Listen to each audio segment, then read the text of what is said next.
Hello, and welcome to my session for the Canva Librarians and Teachers International Fall Virtual Showcase.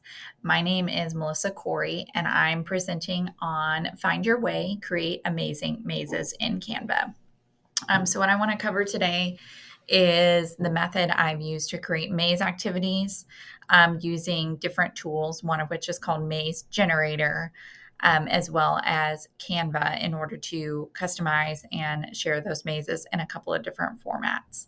I really enjoy creating different activities for my students using Canva. It's something, again, that's totally free to us as educators. I'm really lucky that I have a print shop here in district that prints all my Canva creations for me, including as posters. And so I just want to spend a little bit of time today sharing our different mazes and learning about those with all of our attendees. So first of all, I want to introduce myself. Again, my name is Melissa Corey. I am a middle school librarian from St. Joseph, Missouri. I have students in grades 6 through 8 in my building. We have about 400 students. I've been a librarian for 16 years, and I've been involved with the Missouri Association of School Librarians here in our state. I'm a past president. As well, I was named a Library Journal Mover and Shaker, and I Love My Librarian Award honoree, both in 2024, and I was a finalist for School Librarian of the Year in 2023. So I share a lot of different things that I do, especially with Canva, on the Canva Teachers and Librarians Facebook group. And it's just always wonderful to see how your creations are used by other librarians and other students as well. So I started thinking about different activities for my library in the last year or so, and really using Canva, especially as a way to save money on what we would call in the library setting passive programming. So, simple things like coloring sheets or word searches or crosswords are one of those things that you could spend money on. You could buy booklets of, but it's so easy to create those in Canva. And I started branching out a little bit. I've made a lot of different I Spies, which are, again, just kind of like poster sized, find the object games. And for our students in our middle school, we have the ability for them to visit with a pass at different times during the school day. We are flexibly scheduled. So, again, these are things that might live in our maker space, which we call our create space. I also have an area in the library called Boredom Busters, where I have a lot of those, aforementioned activities, things like coloring sheets, but also mazes and I Spies as well. So it's just kind of nice for students to have that ability to take a break, have a little bit of time to be creative. But I've also seen a lot of elementary librarians as well use these different kinds of activities as part of stations, or whenever you're, managing behavior during checkout, you can also use any kind of passive programming activities for students who are maybe waiting at their table to be dismissed for a checkout as well. So when I was thinking about creating mazes, I like mazes. I like puzzles in general. I've just always sort of had a brain that likes to try and, find solutions to things. I think it goes back to the mini page. I don't know if anybody else had that in their newspaper, if it was like a local thing. But it was always full of puzzles. It was always full of, find the object, completing different mazes, things like that. And so I typically will draw occasionally some mazes on our whiteboard surface. And I'll show you that here in a second. I've always had either a whiteboard table or a whiteboard counter in my library. And these are not the fancy, expensive ones. I usually just cover a surface with whiteboard contact paper. And students like to be able to draw and, and erase that from day to day. But one thing I like to do sometimes just randomly is, draw a maze for students. And I drew this one around Halloween this year at our create space. So this is like our maker space area, and the countertop there is covered in whiteboard contact paper. So students will come over, there's different activities they complete. We've got lots of building materials as well. And they can either use our whiteboard markers or, just their finger to trace the route of a whiteboard maze. The thing with, anything that's dry erase is it's not going to last. And so after a few, hours, you start to see sections of the maze get kind of wiped away just from use, basically. So I thought to myself, maybe there's a way that I can use Canva or another tool to create these. And so I started doing some digging. Initially, I went straight to Canva and I tried Magic Media, which is Canva's generative AI tool where you can generate images and graphics. And I will say that Canva Magic Media did not return very clear mazes or mazes that had, all of the pieces that I wanted. They weren't quite large enough. They were mazes, but they weren't necessarily ones that I think students would have been able to complete if I were to print them out. So I landed on using a site called mazegenerator.net. And mazegenerator.net is totally free. It is a site that allows you to generate, an endless number of mazes. You can make them simple, you can make them complex, you can change all kinds of settings, and we'll go through all the different settings that Maze Generator offers. Once you've generated a maze for your students, you have some options for how you want to download it. And so one of those is, a PNG or PNG file. So again, an image file that then you can upload to Canva. I do use Canva to customize my mazes, make them themed. I add different objects to block different routes or give students a hint about where maybe a dead end would be. And then from there, you can download your maze as more than likely a PDF to print it out either as an individual, maze on a regular sheet of paper, or I'll also show you how I make mine poster sized as well. So a couple of things with Maze Generator. Again, that's the website, mazegenerator.net. It's, an external site. It's not connected to Canva. It's not, a Canva app. I dug through Canva's apps to see if there was anything, I was missing, but they didn't really have any sort of puzzle generators. So this is one of the more full-featured maze generator out there. I've got a few others that you could try out that I've linked towards the end of the presentation as well. But you do have lots of different options for your maze settings. So one of those is shape. The mazes that I've created so far have all been rectangular just so that they fit, a regular landscape piece of paper. You do have the option to create circular, triangular, hexagonal mazes as well. Style refers to those chambers, the shape of the individual cells within your maze. You can change the width and height, and I'll give you the settings I use to make landscape orientation. And then you also have a setting for inner width and height. And that is if you want to create an inner chamber, inner room, you can have somebody go to the very middle of your maze. I'm trying to get on camera there. Maybe that's where your object is. That's your goal for the maze or your endpoint for the maze. Your starting point, you have some options of where you want your maze to start. And then we'll talk about E value and R value, which are some settings in Maze Generator that allow you to make your mazes either more simple or more complex as well. So we'll look at the Maze Generator settings. So when you go to the site, you've got some drop downs that you can choose from. One of those, again, like I mentioned, is shape. So the overall shape of your maze, again, you can create rectangular, circular, triangular, or hexagonal mazes. So again, just depends on which style you want to create. The style refers to the inner cells. The one thing I found is that I was not able to generate like a rectangular maze with a different style of cell. Even when I chose different options, it was still basically the internal square cells. However, whenever you do choose those other shapes, you're going to have the different styles of your maze cells as well. Your width and height,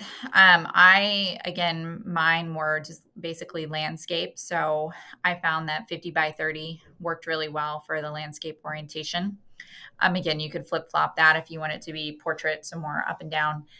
You could do 30 by 50, and you can also change that if you want it to be square or any other kind of shape as well. Like I mentioned, your inner room refers to that like inner chamber, that square that is inside the middle of your maze. It's optional. You'll see the default is 0, 0. I found to create something sizable where I could put, a graphic in the very middle of the maze. I actually exceeded that. I went to 10 by 10 and it worked out perfectly fine and generated an inner room of 10 cells by 10 cells. And then again, you get to choose where your starting point is. So mine, this example starts at the top, but you could also have your starting point at the bottom.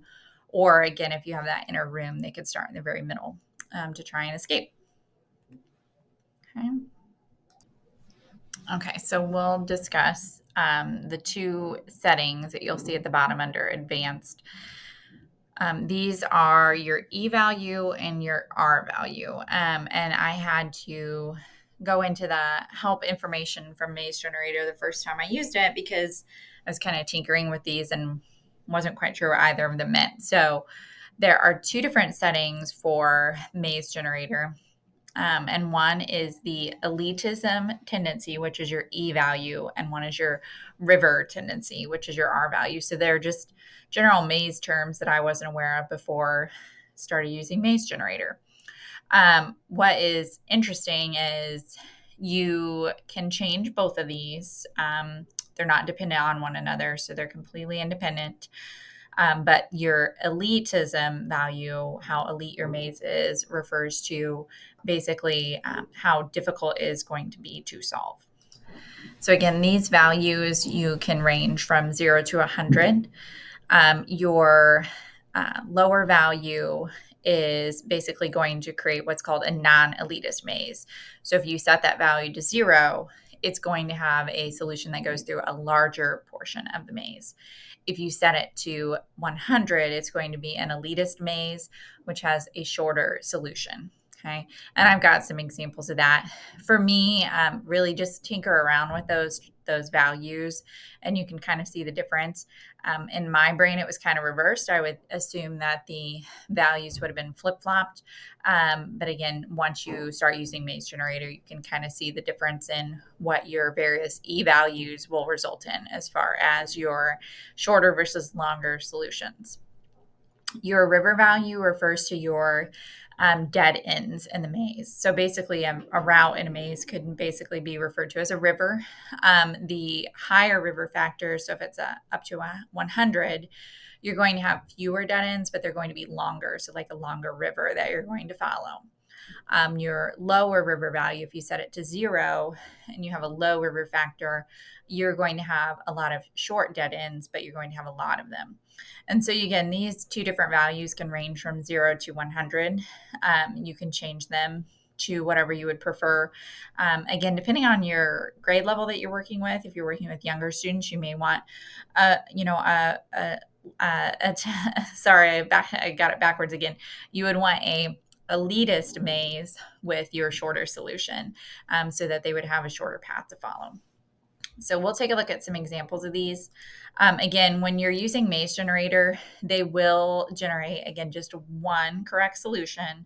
I know sometimes mazes might have more than one, but you're going to have one correct path to your solution for your maze. This is just my sample. So I generated, again, a rectangular maze. The cells are going to be orthogonal. They're going to be square shaped. It is 50 cells by 30 cells to create that landscaped sort of orientation. And this is an example. It has an inner room. So basically the maze starts at the very top and it is going to lead to a solution to the middle. So basically they're trying to get into the middle chamber. Again, this is going to be your 0 value for E value, which is a non-elitist maze. So again, your 0 value creates a path that is going to take longer to travel throughout the entire maze. So again, this is a 0 for your E value, and this has a 100 for your river value. So you have much longer dead ends. So not as many dead ends, but a lot longer. So you're going to get further along in the maze before you realize that you've hit a dead end in this case. This is another sample maze. Again, pretty similar settings. I just wanted to show the difference between your E and your R value. So these are both kind of set to the middle to basically 50 instead of 0 or 100. This one also does not have an inner room. So your solution is going to go from the top of the maze all the way to the bottom. But again, this is just kind of right in the middle. So 50 for your E value, much shorter solution, much shorter path. You have 50 for your R value. So shorter dead ends, but again, more of those dead ends. And again, as you work with Maze Generator, put in those different values, you're going to find what works best for you and your students. Again, you can also make your mazes smaller by the width and the height if you don't want them to be, nearly as complex as this one as well. Like I mentioned before, Maze Generator has a few different styles of mazes, a few different shapes. And again, the one thing that I found is if I started to generate, like, let's say a rectangular maze, and I decided to switch to a circular maze, I had to reload the entire site. So if you're on mazegenerator.net, just reload it and it'll let you choose again between rectangular or these other options, which are circular, triangular, and then hexagonal. Which again, like I mentioned before, I have that Board and Busters area in my library, which is really just a stand-up tray that has like a literature holder with coloring sheets and activity sheets and word searches. And again, a lot of those they just generate directly from Canva, but you could generate some mazes as well in Maze Generator, put those into Canva, which I'll show you how to do in just a second, and print those out for students to complete. Again, these have lots of different options as well. So your settings change depending on which style of maze you're generating. So just again, test those out, see what works best for you. Again, they all have the different R and E values for your dead ends and your elitism as well. Once you've generated a maze, once you've created your maze in mazegenerator.net, you'll want to download a copy of it. And you also want to make sure you download the solution so you know which one is going to be the correct path through the maze. You can download as a PDF if you just want to print directly from Maze Generator, but for our purposes, when we're adding those into Canva in order to customize them, you want to download as a PNG or PNG. What's interesting too is SVG is an option. I'm not sure if you would want to use that. You can use SVGs in Canva as well to an extent, but you could use those in like a Cricut or Laser Cutter, different styles of programs as well. So if anyone makes a maze using, a Cricut or a Laser Cutter, I would love to see it because SVG is going to be that file type that works best with those. So again, you've got these different options. You can see right here, you can download with solution. I download both of those and then I upload those into Canva. So again, it's kind of a blank, maze that you want to start customizing a little bit. Like I mentioned, I have been trying to create since I started doing these mazes this fall, one for each season. I do, a seasonal I Spy for, the different months. So fall or different holidays like Halloween. And you can customize your mazes a little bit in Canva. So I uploaded my PNG here. And then, I want to have some text and some instructions. But I also want to have, something that's sort of the goal in the middle. So I have my autumn maze, for instance. It says hello fall right in the middle.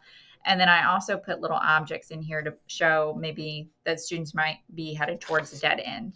I usually put little graphics in the corner, text on the bottom with some instructions as well. And again, this is just basic editing in Canva. I just pick, my theme. I go into elements. I decided today I wanted to maybe make an example as like a pumpkin spice maze. So we're right in the middle of fall here in the Midwest. And so you might want to put an object in the middle. You could put a book character in the middle. You could make it themed based on, your current read aloud.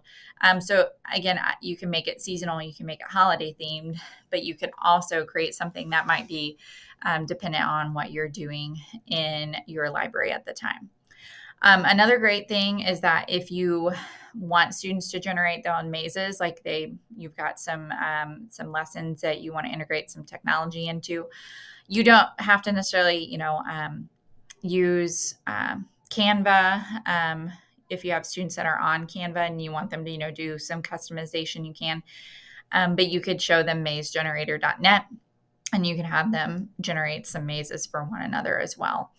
The great thing about, using Canva is you can format these to be as large as you really want them to be. So I've got some photos of our poster size mazes as well.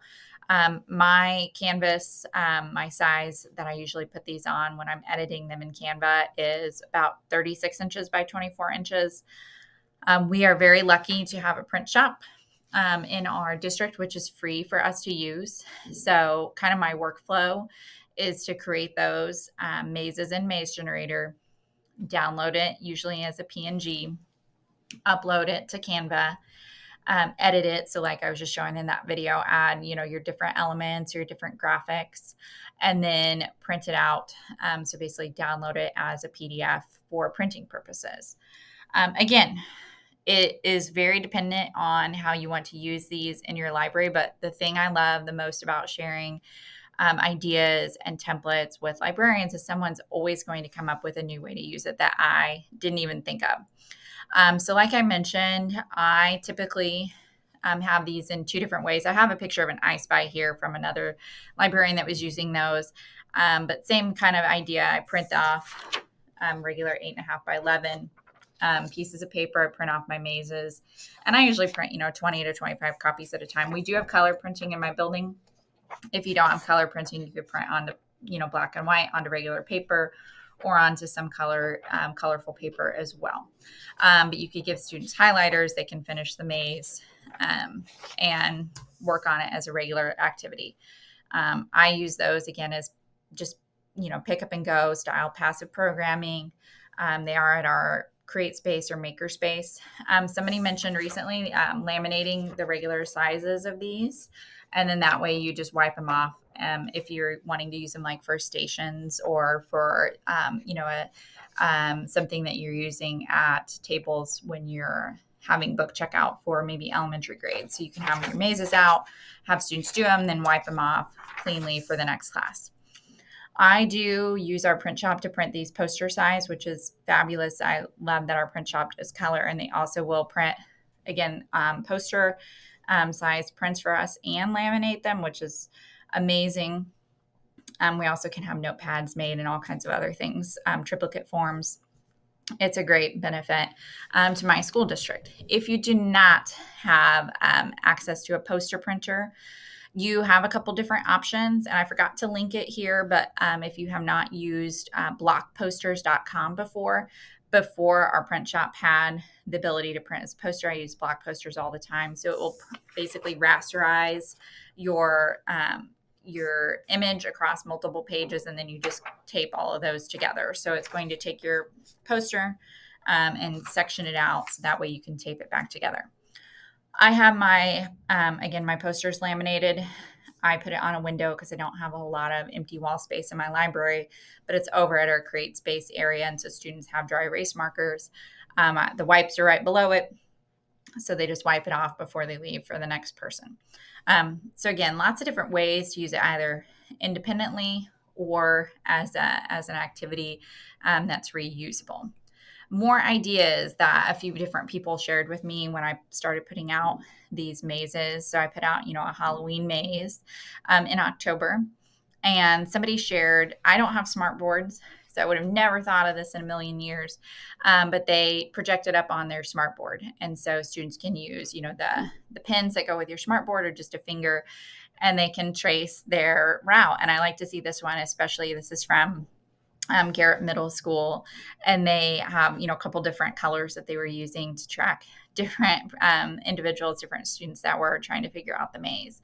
And so that makes it instantly reusable. If you wanted to share it to your learning management system as a PDF, our computers in our district are touchscreen, so students could draw on their screen and try and complete the maze that way too. And then somebody else had, so again, we talked about the individual copies, talked about laminating it for dry erase, talked about the smartboard activity, but if you wanted to make it into a contest, and oh my gosh, our middle schoolers are always very competitive, you could have a minute to win it.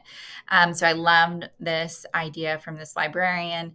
She sets a timer and kids see how far along they can get if they can complete the maze in just a minute. So that was a great idea from, again, librarians out there who are sharing as well. There are more puzzle generator tools out there. Discovery Education has lots of different puzzle makers, not just for mazes, but also for crosswords, for word searches, for number puzzles as well. I've seen folks that will do like the New York Times spelling bee or Sudoku, and laminate those as, sort of passive program activities. So that's just another thing. If you're like, well, I want to try mazes, but I also want to try out some different puzzles. That's another option. Oh My Dots is a website that generates connect the dot photos as well. You can put in a photo or you can generate from a different shape, or their image gallery as well. And so if you want some dot to dots, that's another option. And again, you can download those and upload them to Canva to customize. And then I just checked out Amuse Labs as well. They have some generators that primarily are to create online games, but also give you some options to customize different puzzles if you want to upload those into Canva for different ways to customize them. These are all of my different social media links if you would like to follow along. I do have a Beacons link in bio. It's linked right up there, beacons.ai/Melissa Corey. And that is where I post all my creations. So I have 2 mazes that I've created that are freely available via that link. And then again, if you want to follow me on social media, I do have a video on TikTok where I walk through, again, some of the steps we did in this video as well. But I have a few more videos of options and maze generator if you would like to watch that. Again, feel free to reach out if you have any questions. And I hope you have an amazing time generating mazes with Canva. Thanks.